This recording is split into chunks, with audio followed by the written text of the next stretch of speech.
Hello बच्चों, नमस्कार। कैसे हो आप सभी? उम्मीद करूंगा कि आप सभी मस्त, जिंदाबाद और जबरदस्त हो। और एसएससी ने आपके लिए एक और बड़ी खुशखबरी आ गई है कि आपकी एसएससी की जो वैकेंसी है वो आपकी इंक्रीज हो गई है। उन बच्चों के लिए जिन्होंने एसएससी का एग्जाम दिया है उनके लिए तो बहुत बड़ी खुशखबरी आई है। अब उन बच्चों के बार बार कमेंट आ रहे हैं कि सर इनकी जो वैकेंसी है वो आपकी इंक्रीज हो चुकी है, क्या इसकी जो कट ऑफ में कोई फर्क पड़ेगा, यानी कि कोई अंतर होगा, हमारी जो कट ऑफ है वो आपकी क्या रहने वाली है। तो पूरी डिटेल से इस वीडियो में बातें करने वाले हैं, तो वीडियो में लास्ट तक जरूर बने। जो कैंडिडेट वीडियो में नए जुड़े हैं वो एक बार चैनल को सब्सक्राइब जरूर कर लेना, जिन्होंने हर एक भर्ती की अपडेट सबसे पहले मिलती रहे। और जो हमारा टेलीग्राम चैनल है उस पर वो भी ज्वाइन कर लेना, जिनसे आपको जो मैंने रेलवे एनटीपीसी का आपका 30 दिन का चैलेंज स्टार्ट कर रखा है उसके बारे में आपको पता चल जाए कि फर्स्ट दिन हमें क्या पढ़ना है, सेकंड दिन क्या पढ़ना है, थर्ड दिन क्या पढ़ना है। तो जल्द से जल्द जाकर अपना जो टेलीग्राम चैनल है वो ज्वाइन कर लो। तो सबसे पहले हम बात कर लेते हैं कि एसएससी एमटीएस की जो वैकेंसी है वो कितनी इंक्रीज हुई है। तो उस पर यदि हम पहले बात करें, तो वैकेंसी के बारे में बात करें तो वैकेंसी आपकी पहले कितनी वैकेंसी थी।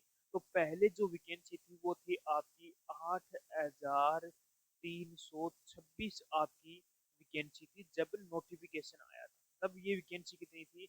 8,326। वो अब इंक्रीज होकर आपकी कितनी हो गई है? वो आपकी हो गई है 11,518 वैकेंसी हो चुकी है। यानी कि पहली वैकेंसी जब नोटिफिकेशन आया था तब वैकेंसी हुई थी 8,326, अब वैकेंसी इंक्रीज होकर 11,518 हुई है। पहले भी आपकी ये वैकेंसी इंक्रीज हुई थी, जुलाई के अंदर आपकी ये वैकेंसी इंक्रीज हुई, एक बार फिर इंक्रीज हो गई है। अब ये वैकेंसी आपकी हो गई 11,518 वैकेंसी हो गई। अब ये वैकेंसी आपकी एमटीएस की इंक्रीज हुई है या आपकी हवलदार की हुई है, उस पर बात करें। तो जो एमटीएस की वैकेंसी है वो आपकी कितनी हो गई? एमटीएस की पहले जो वैकेंसी थी वो कितनी थी? 4,887 वैकेंसी, 4,887 इसके अंदर आपकी वैकेंसी थी। अब ये वैकेंसी आपकी हो गई है 8,000 प्लस वैकेंसी हो गई, यानी कि इंक्रीज कौन सी हुई है? एमटीएस की वैकेंसी इंक्रीज हुई है।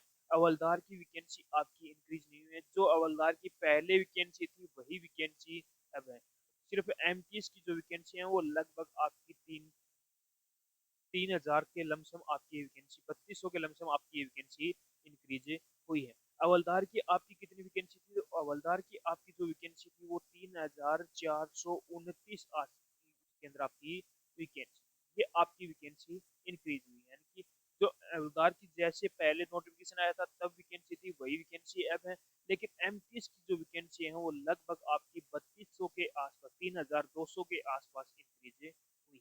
अब हम बात कर लेते हैं कि सर इसकी जो फाइनल कट ऑफ है वो कब तक है, यानी कि फाइनल रिजल्ट कब तक आएगा और फाइनल कट ऑफ है क्या रहने वाली, क्या क्योंकि बच्चों के बार बार कमेंट भी आ रहे हैं कि सर इसकी वैकेंसी इंक्रीज हो गई तो हमारी कट ऑफ पर कोई प्रभाव पड़ेगा। तो उस पर हम बातें करते हैं। तो सबसे पहले हम फाइनल रिजल्ट की बात कर ले तो फाइनल रिजल्ट आपका ऐसे मान के चलो, या तो ओली से पहले या ओली के बाद में तो 100% आपका आ जाएगा। तो हम टारगेट लेके चल रहे हैं कि मार्च मार्च लास्ट मार्च के सेकंड सॉरी मार्च के सेकंड वीक में आपका इसका जो रिजल्ट है वो जारी हो जाएगा। बहुत से बच्चों के बार बार कमेंट आ रहे हैं कि सर इसका रिजल्ट कब आएगा, इसका रिजल्ट कब आएगा। तो आपका इसके अंदर कोई फिजिकल नहीं है, सिर्फ आपकी डॉक्यूमेंट है, तो डॉक्यूमेंट अपना तैयार करवा लो।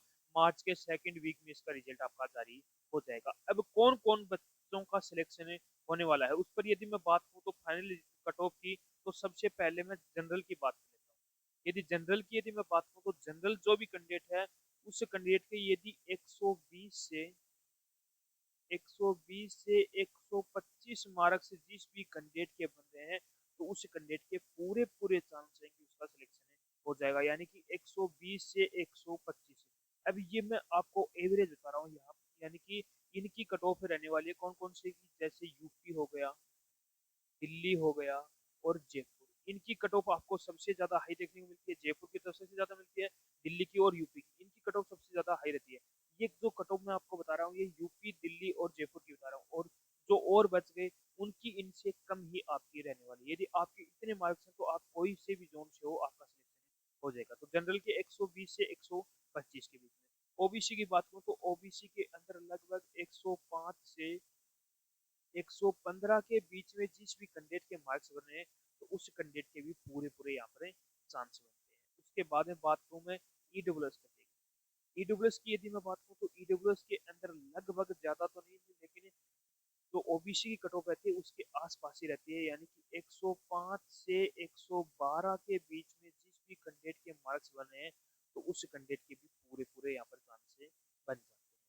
के बाद में एससी की बात हो तो एससी के अंदर लगभग 95 से एक यानी कि 95 से 105 के बीच में जिस भी कैंडिडेट के मार्क्स बने हैं तो उस कैंडिडेट के भी पूरे पूरे यहाँ पर चांसेस बनते हैं। उसके बाद में अपना एसटी बता, तो एसटी के अंदर लगभग 85 से यानी कि 85 से 90 के बीच में जिस भी कैंडिडेट के मार्क्स हैं तो उस कैंडिडेट के पूरे पूरे यहाँ पर चांसेस बनते हैं। ये आपकी कटों पे रहने वाले। अब बच्चों के कमेंट और भी आएंगे सर पीएच यानी कि जो पीएच कैटेगरी से पीएच कैटेगरी से है उनकी क्या रहने वाली है, तो लगभग आप मान के चलो 80 मार्क्स उन कैंडिडेट के हैं तो उन कैंडिडेट के भी पूरे पूरे यहाँ पर चांसेस बनते हैं। ये आपकी कटों पे रहने वाली है, ज्यादा इसके अंतर देखने को नहीं मिलेगा, सिर्फ ऐसे मान के चलो प्लस माइनस एक का ही अंतर देखने को मिलने वाला है। अब बच्चे बोलेंगे सर हमारी वैकेंसी इंक्रीज होगी, कुछ अंतर कट ऑफ में कोई प्रभाव नहीं पड़ेगा, तो इतना